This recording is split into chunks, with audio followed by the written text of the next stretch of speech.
Dan, Oh, Emma. mauna na kayong pumasok ni Moki. Mag-uusap lang kami ni Nanay. Sige. Halika na. Wala. Ay, magandang gabi po.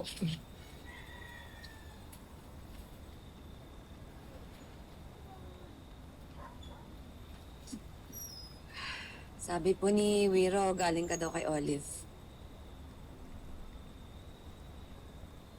Oo.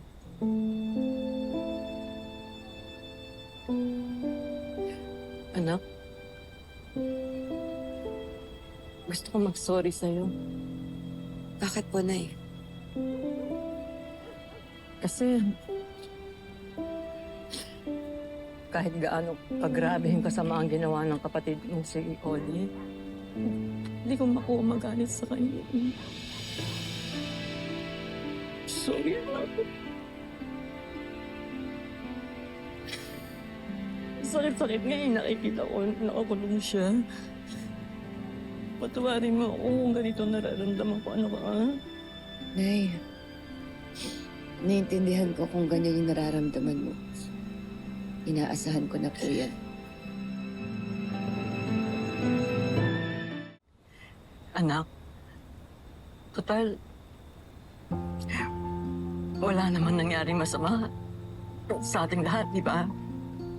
Lalo na kay Muki, maayos naman siya. Baka naman pwedeng palampasin natin to. Ako na nakikiusap sa'yo. Sige na, anak. Huwag mo na ituloy yung kaso laban sa kapatid mo. Pwede, anak. Para sa akin man lang.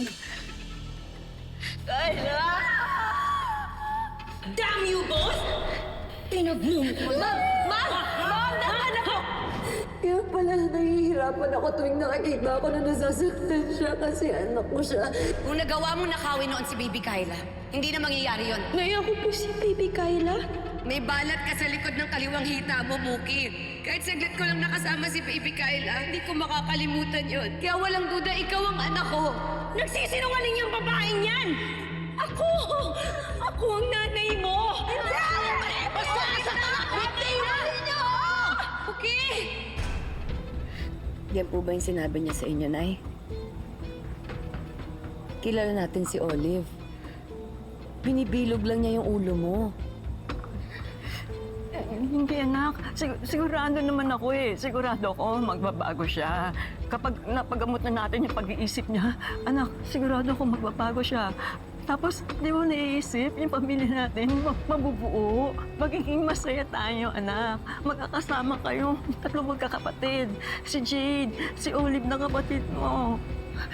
Gusto kong bumawi sa kanila eh. Kasi nung nawala sila sa atin, doon nagkasakit si Jade eh. Doon nagkasakit si Olive lalo na. Pareho sila nahirapan. Pero mas grabe si Olive, wala. Kaya nakikiusap ako sa'yo.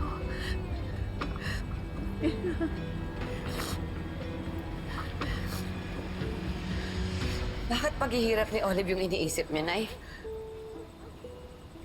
Hindi ba tumatak sa isip niyo yung nangulila ako ng ilang taon kay Kyla, kay Muki? Yung paghihirap na pinagdaanan ni Muki sa kamay ni Olive, wala na yon? Anak, hindi. Hindi ganun yun. Hindi mo naman ako naiintindihan eh. Nay! Hindi ganun. Nay! Mas masahol pa yung pinagdaanan ni Muki sa kamay ni Olive. At wala ako para protektahan siya. Naiintindihan ko kung ganyan yung nararamdaman mo. Pero patawarin mo naman ako, Nay. Dahil hindi ko kayang palampasin yung ginawa ni Olive sa anak ko. Ano? Magandang gabi, Nay. Mama. Nakikiusap na.